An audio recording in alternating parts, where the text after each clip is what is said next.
नाज़रीन, साबिक़ वज़ीर-ए-आज़म इमरान खान साहब का स्टेटमेंट आ गया है पहलगाम वाक़े पर। और जैसे ही उनका स्टेटमेंट आया उसके बाद फिर उनका स्टेटमेंट ही हर जगह पे, सोशल मीडिया पे हर जगह पे उनका स्टेटमेंट छा गया है। बहुत सारे लोगों ने उसको रीट्वीट किया है, पूरी दुनिया उस स्टेटमेंट को देख रही है। बल्कि आलमी सतह पे इमरान खान के स्टेटमेंट के ऊपर खबरें चली हैं। अब तक लगभग 1.6 मिलियन उसके व्यूज हैं और 30,000 से ज्यादा लाइक्स हैं। 19,000 मरतबा ये रीट्वीट हुआ है और इस स्टेटमेंट के ऊपर 3,500, ये अब तक की मैं आपको बात बता रहा हूं, ये रात का सारा टाइम है। जब दिन चढ़ेगा तो सूरत और बदल जाएगी।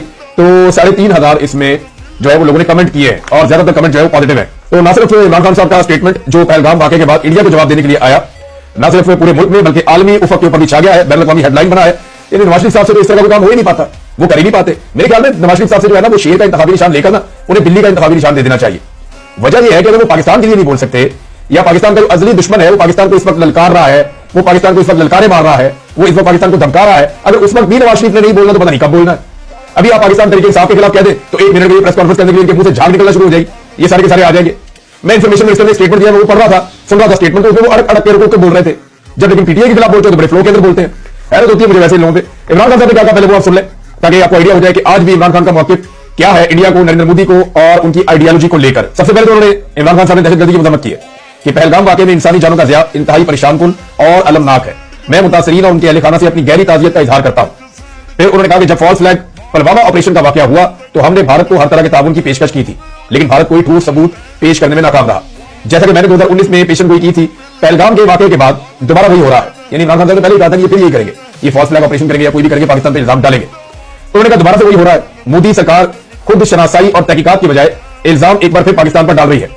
अब ये 1.5 अरब आबादी का मुल्क है भारत। 1.5 अरब आबादी का मुल्क होने के नाते हिंदुस्तान को पहले से ही न्यूक्लियर फ्लैश पॉइंट के नाम से मशहूर खित्ते के साथ गड़बड़ करने की बजाय जिम्मेदारी से काम करने की जरूरत है। ये इमरान खान साहब ये समझा रहे हैं। एक्चुअली इनका अंग्रेजी में ट्वीट था, मैंने आपके लिए इसको ट्रांसलेट किया उर्दू में। वो ये बता रहे हैं कि पूरी दुनिया में ये बात मशहूर है कि एक न्यूक्लियर फ्लैश पॉइंट है इस दुनिया में जहां खुदा न खास्ता एक एटमी जंग हो सकती है, और वो ये खित्ता है पाकिस्तान और इंडिया का, और इसके साथ पूरी दुनिया में पड़ सकते हैं अगर एटमी जंग होती है तो न्यूक्लियर फ्लैश पॉइंट इसको कहते हैं। तो ये बजाय गड़बड़ करने के जिम्मेदारी से काम करने की जरूरत है भारत को। अमन हमारी तरजीह है, लेकिन इसे बुज़दिली ना समझा जाए। पाकिस्तान के बाद किसी भी भारतीय मुहिमजोई का भरपूर जवाब देने की तमाम सलाहियतें मौजूद हैं, जैसा कि मेरी हुकूमत ने पूरी कौम की हमायत से 2019 में किया था।